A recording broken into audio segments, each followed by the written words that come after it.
It all for us. Got it covered. Thanks a lot, sir. Laney joins us now with a look at some sports. Yeah, you guys remember how good the U of H basketball team was last year? Yes. Well, this year they're 8-0 for the first time in 49 years, an 8-0 start. They might be even better this year, so fans should really get excited with that. So I've got highlights from the big Cougars win. Also, high school football playoffs, an exciting day of games, quarterfinal action. I've got all the highlights next in sports.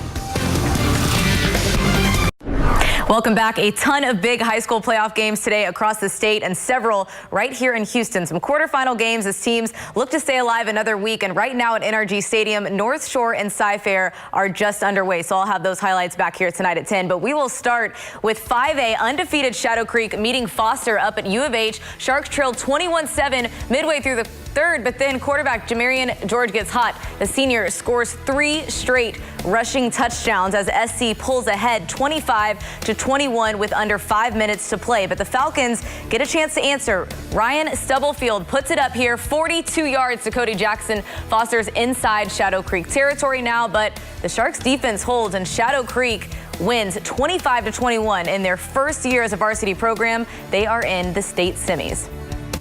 We just had to hang in there and try to find a way to make some plays, and our defense was tough. And you know, at halftime, we just thought, hey, we're not in that bad of shape. We've got to regroup and go out there and do what we do. And we've been able to respond when our backs have been against the wall. So I'm proud of them.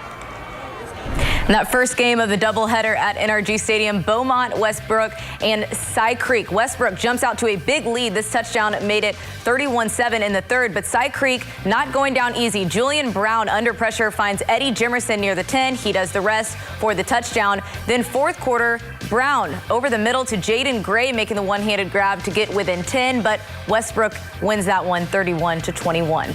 Over in Waco, it was a tough day for Westfield. They were taking on Longview. The Longview defense shut out the Mustangs after a touchdown and a missed extra point in the third quarter. They score again right there in the fourth, and then they go for the 2-point conversion. They get it as Longview wins 14-0. The Texans look to keep the longest active win streak in the NFL going tomorrow as they host Andrew Luck and the Colts. A W tomorrow would give the Texans their first 10-win season since 2012, and the Texans have won 4 of the last 6 meetings with the Colts, including, of course, that Week 4 overtime win in Indy that started it all. It kind of just, slingshot us to where we're at now. So, that was one game where we went through, all types of phases and situations that kind of, put us through, this 9-game win streak. So, it was the start of everything. More Texans news today. A special afternoon outside NRG. Several former Texans, including Andre Johnson, helping donate new bikes and helmets to hundreds of kids. As former defensive lineman Travis Johnson says, events like this are all about putting smiles on the kids' faces. That's the greatest Christmas present I can have. Outside to see my own children smile and see kids that know that they really want stuff. When you give a kid a bicycle, they'll always remember when they got that bike. They'll always remember when their first helmet.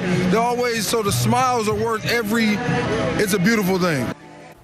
Kelvin Sampson's Cougars remain unbeaten to start the season, and despite a big win over Oregon, the Cougs still aren't ranked in the top 25, but today could help change that. They were on the road at Oklahoma State. Another monster game from the star Armani Brooks. 7 threes today. He finished with 23 points and 8 rebounds. So Houston led 36-27 at half. Then Galen Robinson had 9 assists. Corey Davis Jr. knocking down the 3. Then later, Davis drives for the tough bucket. 14 from him today as the Cougs win 63-53. The first 8-0 start in 49 years. Pretty impressive there. So now the 119th annual Army and Navy matchup. Army struck first with this 10-yard touchdown. Kelvin Hopkins Jr. runs it in. Then the defense also showed up today. Zach Abbey with the one-handed pick. That would be one of 2 interceptions for Army. Navy does finally score to get on the board here in the fourth, but it's Army who wins it 17-7. All right, pretty good game there. Yeah, I said those highlights were for Cam Burrell. He loves that game. Yeah, it was for you, Cam. Back in a moment. That's it for Channel 2 News at 6. We will see you again tonight at 10.